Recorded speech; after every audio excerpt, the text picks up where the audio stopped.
There is no respite for Israel, as Iran has once again opened fire after a brutal 5 hours of sustained joint strikes. Jerusalem and Tel Aviv have come under fresh fire, with reports that crucial airbases and the office of Israel's Shin internal security service have been singled out. Questions are now mounting over whether Israel's military and internal security networks are being gradually crippled, as the number of injured citizens continues to rise. Ordinary citizens appear to be paying the heaviest price for Israel's war choices, with more than 2,000 people reportedly injured since the conflict began. According to the Times of Israel, Iran carried out its fourth ballistic missile strike on Israeli territory on March 12, adding yet another wave to its ongoing campaign. The Israeli army says the latest missile was successfully intercepted in flight, and that there were no injuries reported from this particular attack. During the strike, warning sirens wailed across Jerusalem and in parts of the south and the West Bank, sending residents scrambling for shelters yet again. The IRGC claimed responsibility, saying its missiles were deliberately launched towards the Jerusalem and Tel Aviv areas as part of a broader military plan. In addition to missiles, Iran reportedly sent drones toward key Israeli military and security infrastructure, aiming to probe and punch through defensive layers. Reports say Iran specifically targeted the control tower, runway and hangars at Hamakim and Ovda air bases, trying to disrupt Israel's air operations on multiple fronts. Hamakim, located near Tel Aviv, is known as a central hub for Israel's satellite launches and missile tests, making it a high-value strategic asset. The base is also reported to host systems such as the David Sling air defense battery and Hermes 900 drones, further underlining why Iran would want to strike it.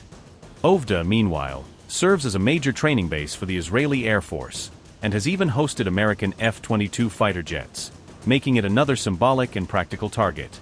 Some reports claim that kamikaze drones were directed at the headquarters of Shin, Israel's internal security agency, in an attempt to rattle the core of its intelligence apparatus. Earlier, Iran and Hezbollah had jointly launched what they called the 40th wave of attacks against Israel, marking one of the most intense nights of the war so far. The IRGC said that on the night of March 11th to 12th it fired Qadar, Ahmad, Khyber Shikan and Fata missiles, showcasing a diverse arsenal of medium and long-range systems. Tehran claims the operation lasted around 5 hours and hit more than 50 separate sites across Israel, keeping defenses under constant strain. Major cities including Haifa in the north, Tel Aviv in the center and Beersheba in the south all reportedly came under missile fire during this marathon barrage. Israel's ambulance service said at least 2 people were injured by flying debris from intercepted projectiles, illustrating how even successful defenses still carry risks. One rocket was said to have hit a home in the town of Baina, injuring a woman inside, while others nearby were treated for anxiety and shock.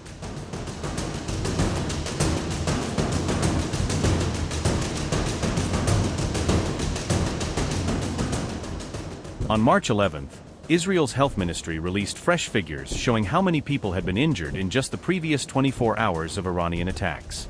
At least 179 people were taken to hospitals as a direct result of incidents linked to the conflict with Iran during that one-day window, according to local reports. These numbers include both civilians and soldiers, the Times of Israel noted, underscoring how the burden is being shared across the population. Among the injured, 4 were listed in moderate condition, while the vast majority, over 150 people, were described as being in good condition after treatment. In addition, 18 people were treated specifically for anxiety and stress reactions, highlighting the psychological trauma of constant sirens and explosions.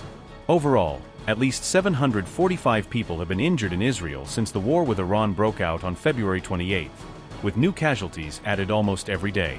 More than 10 people have also been killed as a result of Iran's retaliatory missile and drone strikes, a death toll that could rise if the barrages continue.